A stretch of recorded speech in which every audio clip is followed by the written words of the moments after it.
Alright, today we are using a set of dies that I got off Amazon to create a storybook fold card. So I'm lined up all my dies on some of the spooky pattern paper from scrapbook.com along with some cardstock.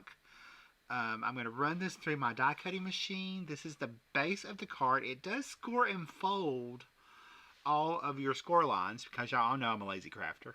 So I thought I'd give these fun fold card dies a try, and I think I'm going to have to play with them a little bit more before I give you a real honest opinion if I like them or not. But I do like the fact that they do cut out all the weird edges that I don't have to figure out how to cut out.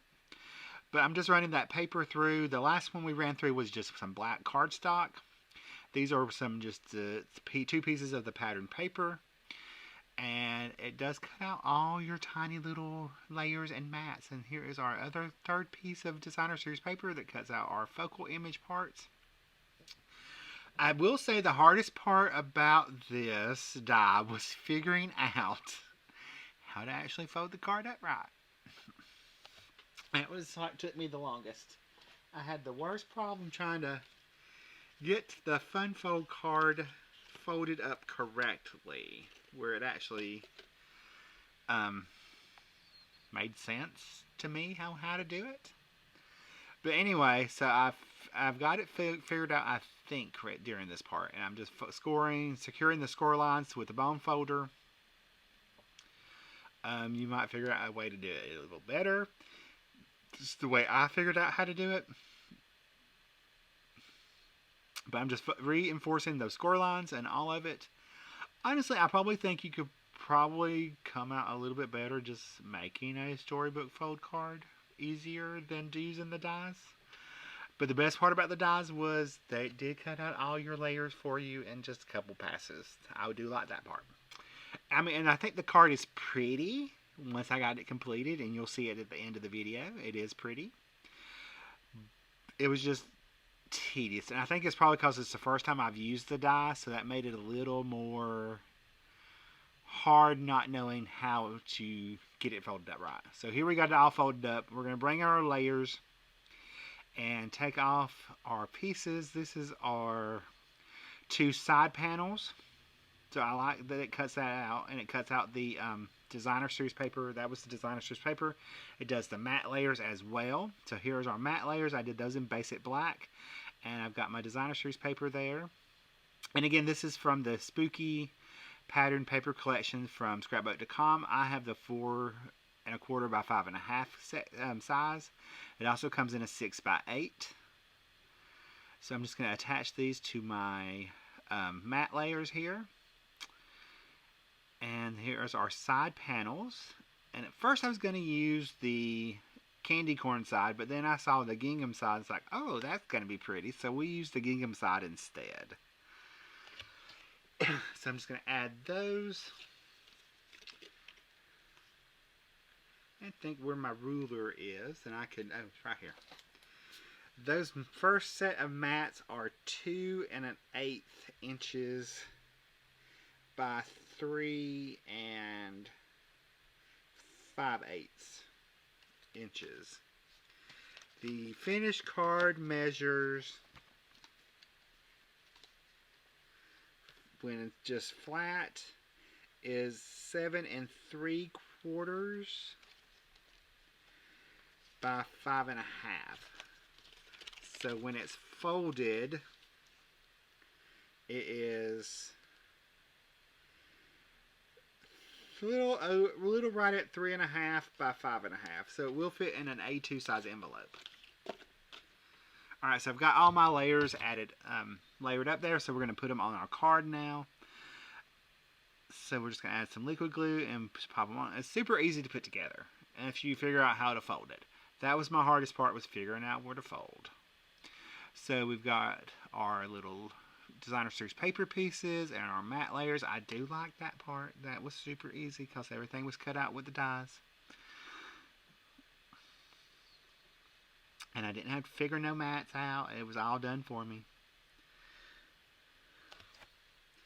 So our side pieces, the die cuts at 1 7/8 by 5 by 5 on the designer series paper on the side there, and the matte layer is 5 1/4 by 2 1/8 on the side.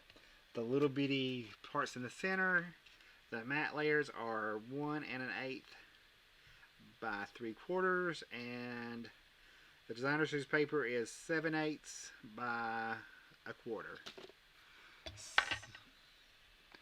Alright, so we've got our panels on there. We're just going to make sure we get this folded back up correctly, because I moved it, and I didn't have the score lines in really good.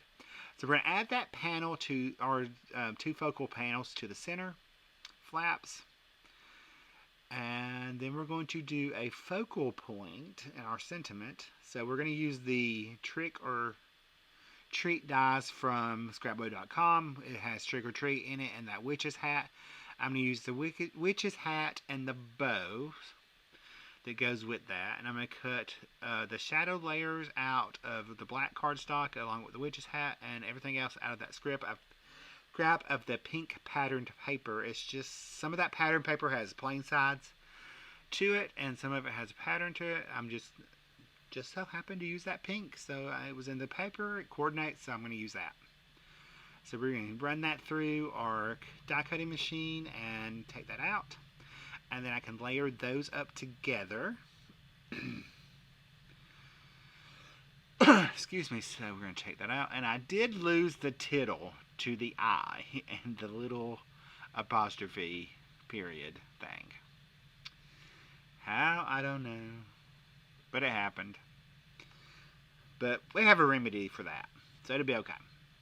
So I'm popping all the pieces out, popping all the little insides of the trick or treat out, and the part of our little bow, and I'm going to put those back over on the sticky thing, cardboard it comes on. And let's see, we're going to pop out, there's our little bow, and we're going to do our witch's hat now, and our shadow layers of our sentiment, which I like the fact that they have both the shadow and the outline. Makes it super easy. Alright, I'm going to zoom in a little bit, and we're going to go ahead and put our bow on our witch's hat. I was trying to figure out if it went that way or that way, so I flipped the packaging over and figured out it went the other direction. So I'm going to add the little bow to the witch's hat with just a little glue, and then I'm going to attach the words to our shadow dies, and I'm just going to use very little liquid glue to do that. Just little bitty dots of glue. This is where I realized I didn't have the tittle. I lost it. So, but I came up with a solution really easily. There's our treat, and it fits right into the shadow layer super easily. And then we're going to do or. This is the exclamation point. It's when I realized I lost the dot to it too. I thought it was this part, and it's not, and I was like, oh wait, that's not it. So we've got our or, we're going to pop that on our shadow die, and then we're going to pop this onto our card, and I just adhered it flat onto the card to make it super easy.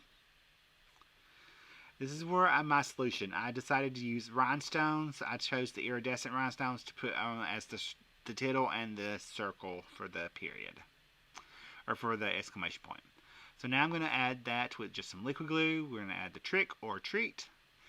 And then I take a second to figure out what I'm going to do with our witch's hat. And I decided just to stick it under, tuck it under our trick. Then I just fold up the card, and that's it. It stands up nice and tall on display. Alright, that's it for me. I will see you guys in the next video. Have a wonderful day.